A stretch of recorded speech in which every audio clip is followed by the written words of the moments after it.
So hello, my name is Lynn and I am from Diversus Health, and I am here today and I'm going to be talking about how to deal with difficult people. And so we're going to talk about how that looks like in our world, in the world of tax, in the tax world, and so we'll talk about that. So I'm going to start off by just asking, what do you think of when you think of a person that is being difficult? What does that look like to you? And I'm Martha, so I'm the audience today. So, well, what does it look like when a person is difficult? It could be many different things. It could be anywhere from someone who doesn't want to give you tax paperwork. When they walk into the greeting area and you ask for their Social Security card and they say, I wasn't told to bring a Social Security card. Well, how are you going to get your taxes done? To us, that's a difficult person because we really can't do the process without having the important paperwork. And then you have your extreme difficult people where they're just mad when they walk through the door. And we're going to talk about that today. Yes. Yeah, so some of the examples we give of difficult people might be people like the know-it-alls, right? They know everything. Maybe they're passive and they don't answer your questions and they just whatever you say, right? That makes it difficult. Could be the dictators, they tell you what to do. Or the yes people, they just say yes no matter what. The no people, they say no no matter what. And then we've got the gripers, the ones that just chronically complain. So today what we're going to do is we're going to talk about the 3 Ps. The 3 Ps are prevent escalation, and then prepare to de-escalate if a person gets escalated, and then we're going to promote positive communication skills. And those are the things we're going to talk about today. But in order to do that, first we need to kind of explain or describe what is escalation when somebody escalates. And escalation is the increase in intensity, seriousness of something, or an intensification. It could be an increase in hostility, tension, or competitive behavior, bringing personalities into conflict. What do you think might be the underlying reason that people escalate? Well, in our business of preparing taxes for people is when someone comes in and they're just stressed because they don't know if they have to pay taxes, they're going to get any kind of refund, or in some cases someone has claimed someone when they shouldn't have. So it's stress.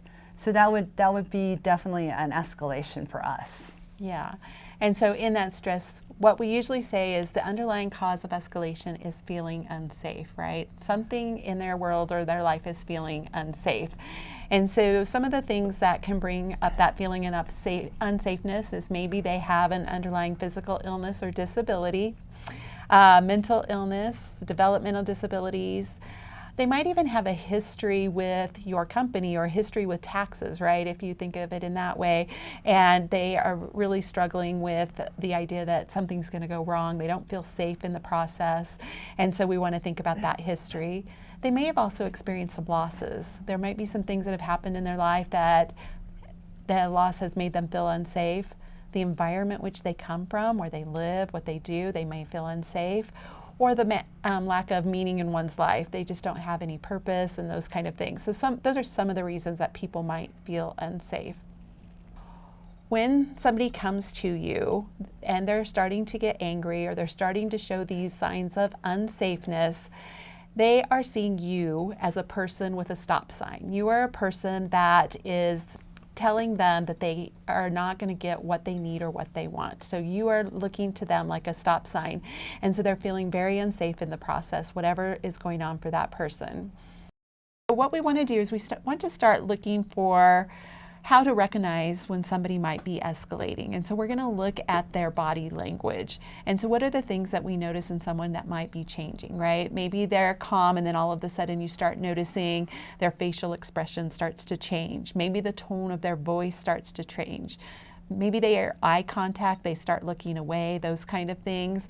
Could be their posture, or maybe they start puffing up, they're starting to get upset. Maybe they're starting to touch things like the table, those kind of things, and the intensity starts to rise. So when we start noticing those little things, we want to pay attention, because that is when somebody is beginning to escalate, and we want to try to keep that from happening. And so noticing those signs. So we're going to really, this presentation is going to be about how would we de-escalate someone or keep someone from escalating. And so again, I like to do definitions. And so what does it mean to de-escalate? It just really means a behavior that is intended to prevent escalation, and its approach to conflict resolution. So we don't want to have a conflict in the relationship with the clients that we see. So how are we going to try to de-escalate or keep someone from escalating? So that brings us to our idea of not being the stop sign, and instead of, we want to be collaborative and we want to be working together. So we want to work together with our client to achieve the goals that they need or they want in the best way that we can. So if we can look at it as a place of collaboration, that's what we're really striving for. But in order to do any of this, the very first thing that we need to do is we need to de-escalate ourselves. We also have our day of events, and sometimes we start feeling stressed. And so before we work with a client, what we need to do is de-escalate ourselves first. So how do we do that? So the first thing we're going to do is we're just going to take in a deep breath. I'm with you. Yeah. We're going to act calm. We're going to relax our muscles, right? We're going to reassure ourselves. We're going to say, I got this. We're going to give ourselves positive talk. I got the skill to handle this. I'm going to do this. This is going to be a great experience with this person. We're going to start off feeling successful. And then we're going to ask for help if we need it. So if it's a person that we're really struggling with, then it's okay to ask for help. We're going to make sure we stay in a safe zone, that we're in a safe area, and maybe use natural barriers if we feel the need, like a desk between us or something like that. So in between every client, this is an important thing to do. It's an important thing to detach from the conversation before, and then take in your deep breaths. Remind yourself how skilled you are. Remember that you're focusing on success, relaxing those muscles before you move on to your next client. And so that will help you to be able to de-escalate yourself first. Very, very important. So what we're going to do is we're going to walk through 10 tips on how to de-escalate someone. So on tip number 1, this one is where we're going to be empathetic and non-judgmental. So we want to keep in mind that whatever the person is going through, it may be an important thing in their life at that moment. So ideally what we want to do is we want to see it from their world. Well, what are they seeing? What is their perception? What's happening for them? And we want to appreciate them just for being a human being, right? We don't want to have judgment. We don't want to judge them on maybe the language they use or the words they say. We just want to appreciate their experiences and understand the feelings that they're having. So a lot of times people are coming in already with a day, right? So maybe they were, I can attest to this morning on my way here, I got caught in traffic and I was feeling pretty flustered. And so I might come into our conversation today like, oh, a little escalated because the traffic drove me crazy. Maybe your clients will feel that as well. And so understanding already the stress, maybe they had some difficulties at home, maybe something happened already, or they had a life event that might have happened. And so being non-judgmental in this area. How do you feel about that, Martha, in the world of taxes? We see that all the time. Mm-hmm. I mean, as far as people coming in, being late for appointments, being stressed, and when we're waiting for a client to come in, sometimes it's difficult having to deal with someone who's late because that bumps into somebody else. So it's kind of a ripple effect. Mm-hmm. But we have to understand that everybody has their own set of issues, mm-hmm. and we are there for them. They are not here for us. Mm-hmm. So we're here to serve. And again, you're right, empathetic and non-judgmental. Sometimes it's hard, right, but we can do it. We can do it together. Yeah, that's awesome. All righty. So tip number 2 then is we are going to respect the personal space, right? So when somebody is beginning to escalate and they're starting to feel unsafe, let's say, space is important to that person. So if you come too close to that person, it is still another feeling of unsafeness. So we want to make sure we're respecting space. I feel like it's gotten a little easier after the pandemic because we got used to that 6 feet apart, right, where we're supposed to stay 6 feet from each other. But the rule of thumb is 1.5 to 3 foot away from the person. You want to make sure you're honoring their space. I have had the opportunity to work with the crisis intervention team with the police officers, and we train people on how to work with people who are escalating. And one time we get to role play with actors, and I was role playing with an actor, and the actor was on the porch yelling and screaming outside his house. And so I was trying to be my empathetic, my sweet self, you know, and trying to de-escalate this person. And I kept walking closer, and the person kept yelling, "Get back, get back, get back." I noticed in me that I wasn't respecting boundaries and I wasn't respecting their space. And so it was a great growth opportunity for me to realize that in order to talk to someone who's escalating, we always have to get permission. Is it okay if I come closer? If they say no, we have to respect that. But be careful of space, because that's a huge thing we want to be mindful of when we're working with someone who is escalating. And then tip number 3 is use non-threatening nonverbals. So this is where our body language comes into play, right? Where we want to make sure that we're staying calm, we're maintaining that limited eye contact, because again, we're thinking about culture, and all different kinds of cultures have different ideas about eye contact. So we want to make eye contact, but we don't want to stare. We don't want to look away all of the time. We just want to make it appropriate to as we're talking. And then we want to maintain a neutral facial expression, right? So if we're looking like all panicky, it's not really going to help that person feel safe. We want to keep a relaxed and alert posture. We want to be confident in what we're saying. We want to look confident, so we want to present that as we're doing our body language. We really want to avoid aggressive stances. That rooster, I always say, puffing out your chest, that kind of thing. We want to make sure we're not doing things like that. And we don't want to be jittery. We don't want to be making like fast motions and things like that. We want to just be very calm. All right, tip number 4 is avoiding overreacting. So sometimes the person can push our buttons, right? They can say things or do things, and we may overreact.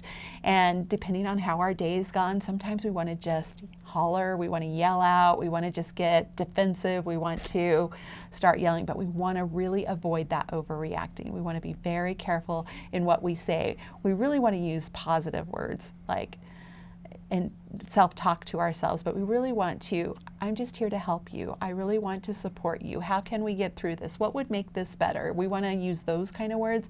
And on the inside of our head, we're telling ourselves, I've got this. I can handle this. I know exactly what to do. I have the skill, because I bet you do. And we just don't want to forget that we have those skills. So this next slide that you'll see is what are your hot buttons? So it's really important to be aware of your hot buttons. I feel like this is one of our most important things that we talk about in this presentation, and it's when you start to have a conflict or a confrontation with somebody, pay attention to what's going on for you. Are you having this need to be right and you're arguing with the person? Do you not have enough time and you're just rushing through? Are you distracted and you're trying to do things on your computer and you're not really listening to the person? What is really going on that's starting to cause this conflict or this escalation piece go on? So what do you think of that list, Martha, as you look through that list of hot buttons?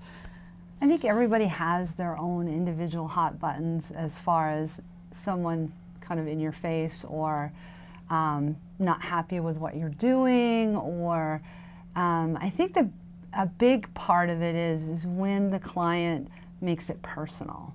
You know, taxes are not always for us personal, like for Martha, you know, I care about your taxes, but it's not about Martha, it's about you. Mm-hmm. When the client comes in and makes it, okay, now you're part of them, and they're mad because of, you know, when they make comments like, do you know your job? That's a hot button. Mm-hmm. And that's an honest hot button, because no one wants to hear, do you know your job? And you're thinking, oh my word, we have to certify. yes, I know my job. And then you want to think other things and say other things, but we don't, because we don't do that. But those are, I think that's more of a hot button for many of us out there, of when they make it personal. Yeah. And it's not. We're here for you. We're here to serve.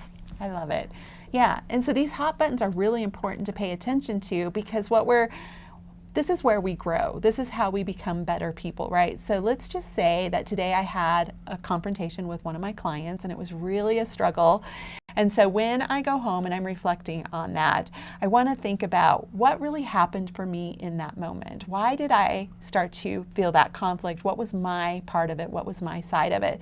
And so I'm going to go through my list here, and you'll get this list on these slides.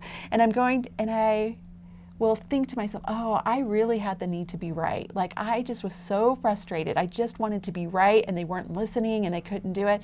And then I want to say to myself, so instead of reacting that way or having that need to be right, what could have I done differently that would have been better?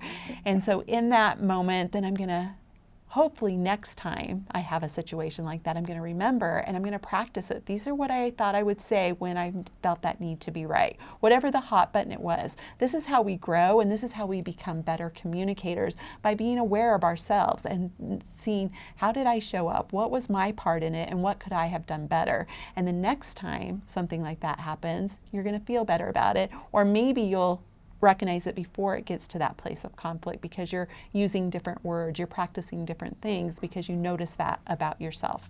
Can I jump in here? Yep, absolutely. So in most VITA sites, we're in a group of people, and my concept is we're always learning and teaching, and self-reflection is awesome, but also other people can learn from what happened. So we're in a room usually. Normally VITA centers are in a room together, so we're not by ourselves. And what I like to do is talk about what happened after the clients are gone. We don't do it in front of the clients because that's rude. But talk about what happened and what we could have done differently, or, did someone see something that person didn't see? So they talk through it, and we talk through it, and if it happens again, because normally it will, then we're ready, we're prepared. We have that tool in our toolbox of, oh, okay, so I know that, I don't like you to get in my face. So if that happens again, there's another tax preparer or another person saying, who can intervene, I guess, because we're a team, so we work together. And if you see what's going on, you can go in and say, hey, my name is so-and-so, what's going on here? Is there something that I can help you with? Or however the situation works out. Yeah, I love that, and I love the idea of teamwork, and I love the idea of debriefing, because that is also a super great way to grow and to get better and to become better communicators, because normally as humans we're not great communicators. It's a practice thing. We have to learn it, we have to practice it, we have to share with others, and have that experience so that we can be those better communicators. And it just happens over time that you just get better and better as time goes on. So I love that. And then this slide is just a couple of de-escalating with positive words, right? So we want to use those words like, I want to help you. How can we work together? Let's see what we can come up with, right? We want to make it very collaborative. And then in the event that you need to get support or help, let me see if there's someone else who might know answers to that, or let me see if this person is available, because I think they might be able to help us, right? And so we want to be able to do that, to your point when you were just saying. So as that team, you're using those positive communication skills. All right, we are to tip number 5. And tip number 5 is focusing on feelings. So this is a really important concept of, the person may be exhibiting some very irrational or very explosive type things. And so if we can recognize the feeling behind those actions that they're doing, or the things that we're noticing in that person, and try to understand the person of how they're feeling. I'm going to give you a real quick example, and then I'll have Martha give an example from the tax world. But I used to work for a nonprofit, and our job at the nonprofit was to help give resources. So I had a gentleman come in, and he was looking for housing. And so we gave him a list of housing, and he had a lot of criteria, and so we pointed out a few that might meet his criteria, and he was very joyful and went out and left. A couple weeks weeks later, he comes back. He comes running into the office, screaming and hollering, red face, telling us that it's all our fault, that he had gotten into a very unsafe apartment building, and that we gave him a bad list and gave him all of these things, and he was so angry at us. And he kept just screaming, but he kept saying, I have teenagers and they're not safe and they're living in this house. And I started thinking, how is this man feeling? And so all of a sudden I just said to him, I said, man, I'm really hearing you, and I hear what you're saying is that you just really want to be a good dad. And when I said that, he just looked at me, sat down in his chair, and started crying, because I recognized what was really going on was that he wanted to be a good dad, and he didn't feel like he was offering that to his kids. And so once he was able to hear that and see that, we were able to then look for solutions. We were able to kind of get through that moment, and then we could say, okay, so the apartment you got in wasn't safe. Let's see what other options we have or what we can do. And we were able to talk at that point. But because I identified those feelings, it helped him to be able to de-escalate. And I think you have a tax story in that one. I have a tax story, yes, woo! So we had a client come in, and he actually came in twice, which is kind of unusual.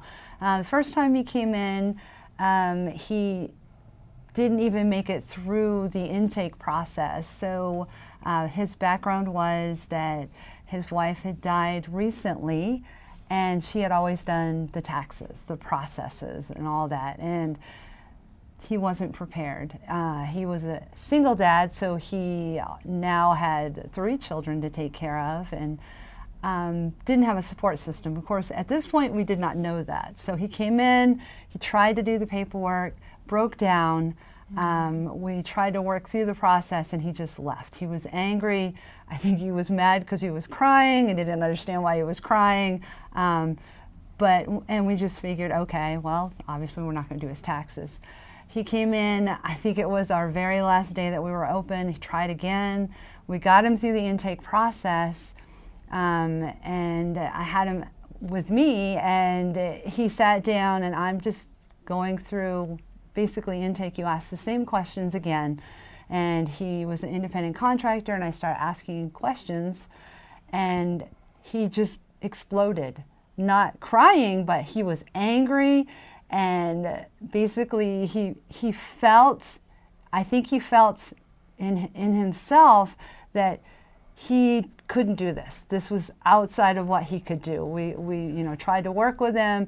He felt that we thought he was stupid, which was not it at all. We're just trying to get through the process and get him to file his taxes, and he was just angry. So it was very escalated, and I knew he wasn't mad at me. It wasn't personal, like we talked about before. It wasn't personal, and we're trying to get him through the process of, we just want to file your taxes. We understand, and I'm sorry. We knew about his wife, so sorry about your loss, and trying to get him to be calm. So we were not really able to de-escalate the whole thing. As a site coordinator, because I ran the site, I had to ask him to leave, which is sad because I don't know how he got his taxes done. But it took us a bit to get him out the door. And I had the barrier, so I had a table between us just in case. You just got to be just in case, because you just never know when somebody is that emotional. And it's not that he was mad at me or the process, it's just he didn't know what to do. And we're trying to get through the process, and he just didn't understand. So sometimes it doesn't always work. Mm-hmm. But we did try. We tried, and ultimately we had to have him leave. But it was quite an interesting situation. So that's a hard one, right? And so he had a lot of emotion going on, yes. A lot of feeling, if you think about what he was going through, and just trying to identify with him. And that's his grieving process too, right? Yes. And so people grieve in different ways, and there's not much we can do about it, but understanding how he feels and trying to approach him or approach that person from a place of how is that person feeling, as opposed to they're just this mean, ugly person, right? There's a lot going on in their life, and there's a lot of emotion happening for that person. So tip number 6 then is we want to ignore the challenging questions. So this is exact one of when they challenge you on your skill? What do you know about taxes? Where did you learn your stuff? All of those kind of things. And when somebody starts to escalate, that can happen. They're going to start questioning your ability. And so if that happens, you want to make sure that you don't fall into it. You're just going to keep going on and trying to be collaborative. Well, what I'm trying to do here is I'm just trying to help you. Just as you've been saying this whole time, right? We're just here to support you. We're just trying to help you with your taxes, right? And try not to go down the road of like proving that you have the skill and all of those things, because it's not about you. It's really about, how do I help this person? And sometimes we can get caught in that trap of trying to defend ourselves, which we want to try to stay away from. And then tip number 7 is setting limits. A person who's upset may not be able to focus on everything you say. So we want to make sure we're being clear, we're speaking simply, and we're offering a positive choice first. So when somebody is beginning to escalate, they have all kinds of noise going on in their head. They have all of these thoughts happening, all of these concerns, all of these fears, and it's all rattling around in their head.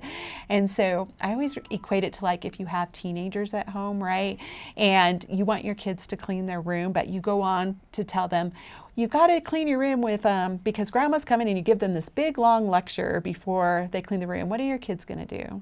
They're not going to hear any of it, right? There's too much words. But if you just say, why don't we start with cleaning out the closet? Just go pick up your shoes.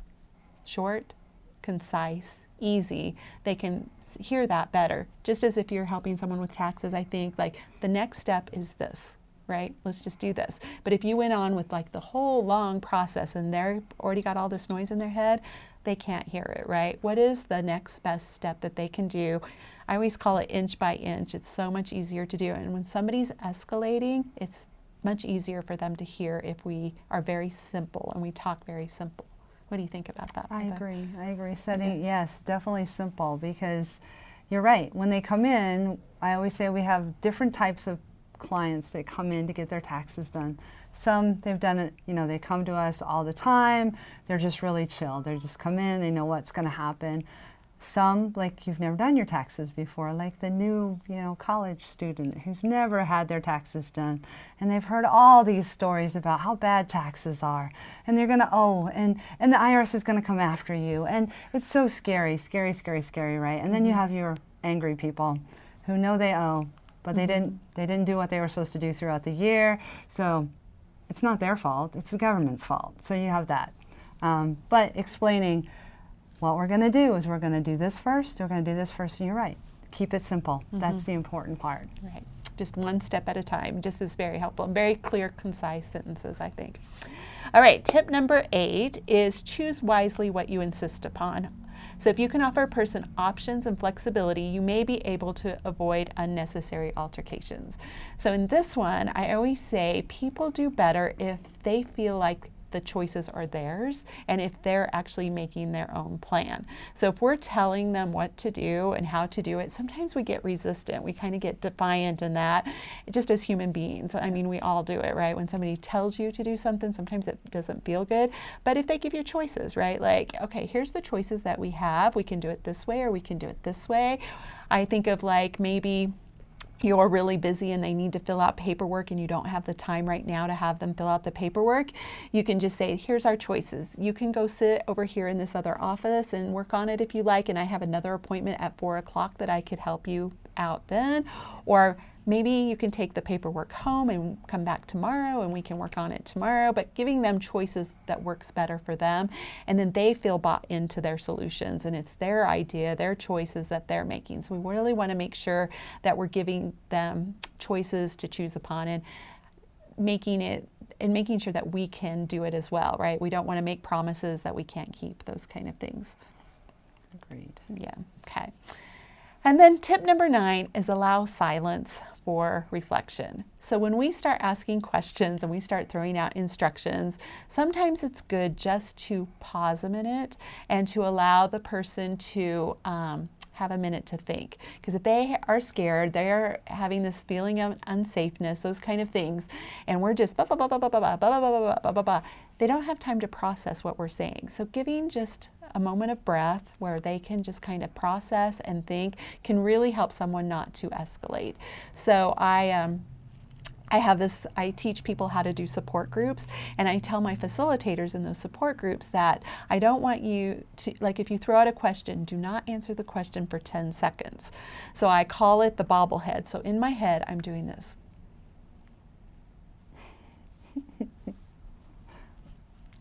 Yeah. If nobody speaks in that 10 seconds, then I can speak, right? I don't really do it that people see it, but in my head, I'm doing the bobblehead. And so it's very important because sometimes maybe it's only 5 seconds you need to give, maybe it's 10 seconds, but you want to be able to allow that person to process their thoughts. So in your mind, just kind of count out, like, give them a minute to breathe, give them a minute to think and process. That will help them from escalating as well. And then tip number 10 is allow time for decisions. It's really important, again, that they feel like they are coming up with their solutions, that they've had the opportunity to think about it, and they don't want to feel rushed in making decisions. And when they feel pushed, like, how many have ever gone to a used car dealership where they just pushed and pushed and pushed and pushed, and you felt like you had no chance to even think or process? We don't want our clients to feel that way. We really want them to feel like they've had this moment to think, they've had time to make their own decisions, and so that we want to be careful that we're not pushing someone. And I know sometimes time can be an issue when we're working with clients because we have someone right behind them. It's just maybe we have to set up another appointment or something so that they have the time so that they don't feel rushed. And then we are going to talk about those 3 P's again. So we've talked about preventing escalation. We've talked about how to prepare for de-escalation. So we want to make sure that we do all those top 10, those 10 tips. And then we really want to use our positive communication skills. We get frustrated, our hot buttons get pushed, and sometimes we want to lash out, we want to do things, but we really have to concentrate and focus on how do we communicate positively. And when I think about it, I'm always thinking about how am I going to be collaborative with this person? How are we going to be a team in getting them to what they need? How do we help the person get to what they came here for?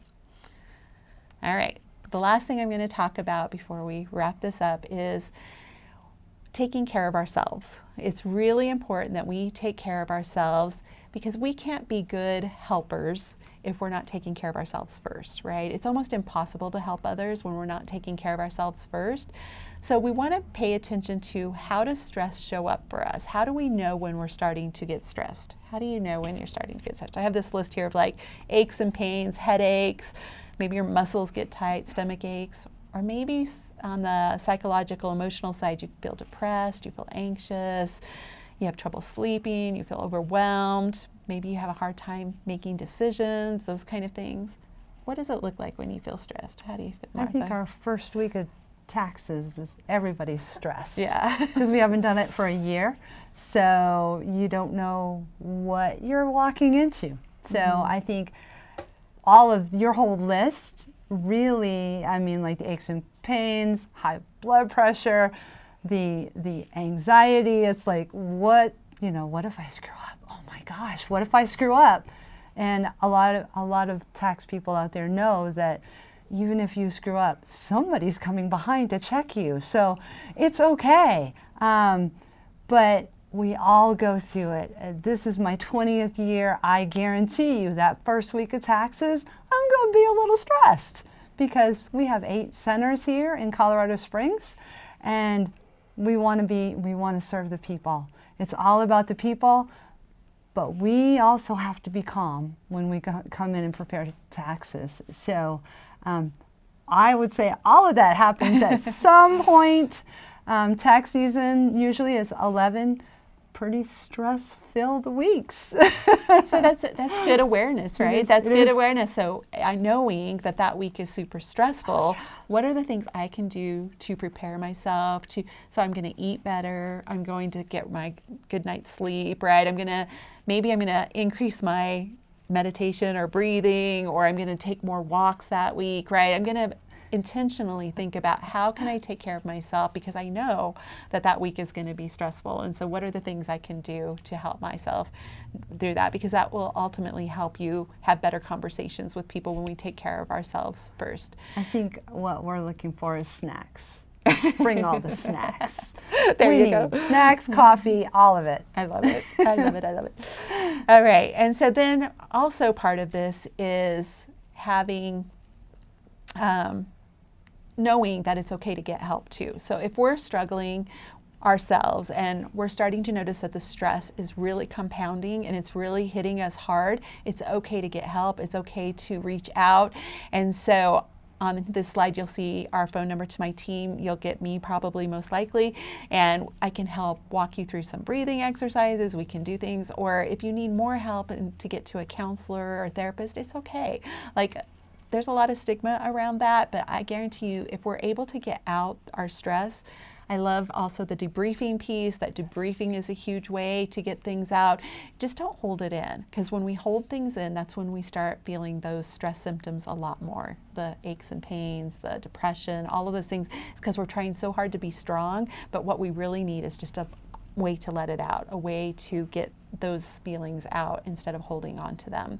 I think communication is important. So as you've been sharing today, the open lines of communication is important. I tell our volunteers, no one is on an island. You are not alone. If you have a question, ask.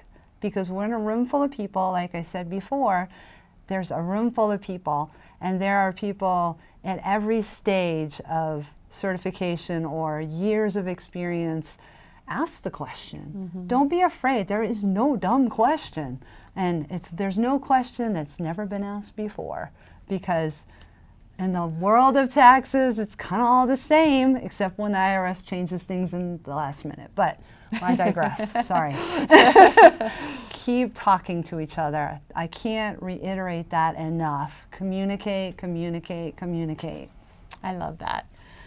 So the last thing I have is I want to give you a gift before I leave, and it's just going to be a couple of minute meditation here, exercise, a mindful exercise that I want to do to help, maybe a tool that you'll be able to use as you go through your tax season. So I want to start by just having you get really comfortable in your seats. Just get really comfortable. And then I just want you to notice your breath. I just want you to notice your normal inhale and your normal exhale. And as you start to get comfortable, I would like you to close your eyes or look down at the floor. And then I want you to just kind of scan your body. I want you to notice if there are any places in your body that feel tense. Maybe there's some clenching, maybe there's some tightness. And then I want you just to take some deep breaths into those areas of your body. A nice deep breath in, and then blow it all the way out. Another deep breath in, really relaxing your body. Nice. Now, I want you to imagine that you have a container. And this container is going to be where you are going to put all your difficult problems into this container. So it could look like a safe, it could look like a box with a lid, it could look like a Tupperware container, but I want you to imagine that, and I want make sure that your container has a lid. Let's give you just a minute to kind of visualize what that container looks like. And now I want you just to imagine that you're opening and closing the lid, just so that you can get that in your mind's eye. Open and close. Nice. Now I want you just to set the container to the side. Now I want you to imagine a swimming pool. And on top of that swimming pool, you will see a lot of debris.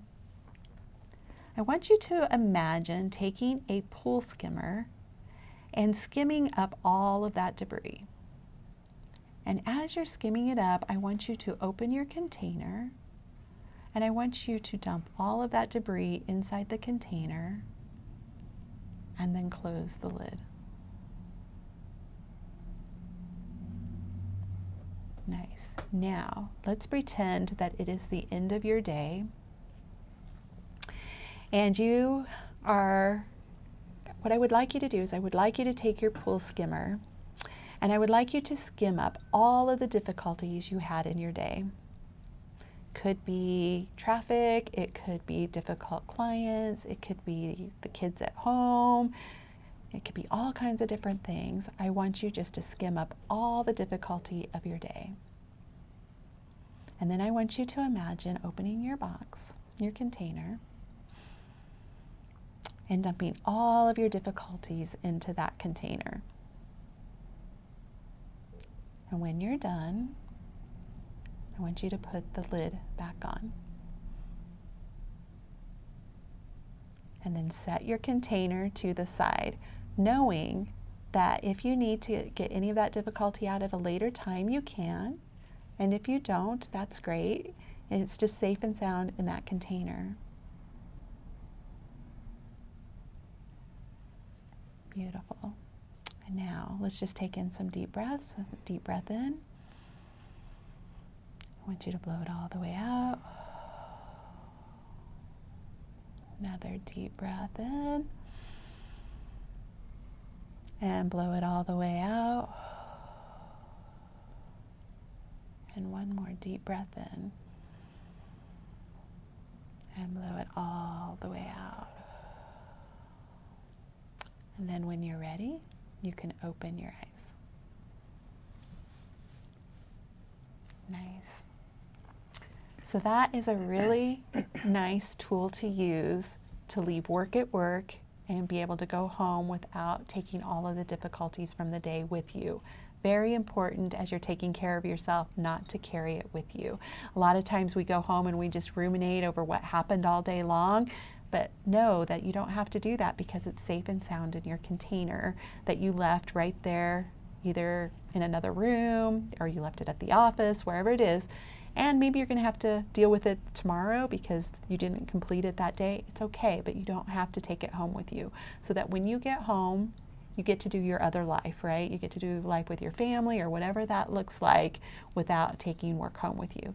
So a really helpful, important tool to help compartmentalize and not to carry home all of those issues. How do you feel, Martha? Stress-free. Feels good, right? I need to label my box, though. Yeah. Yeah. You can design it however you want. Yeah, it's beautiful.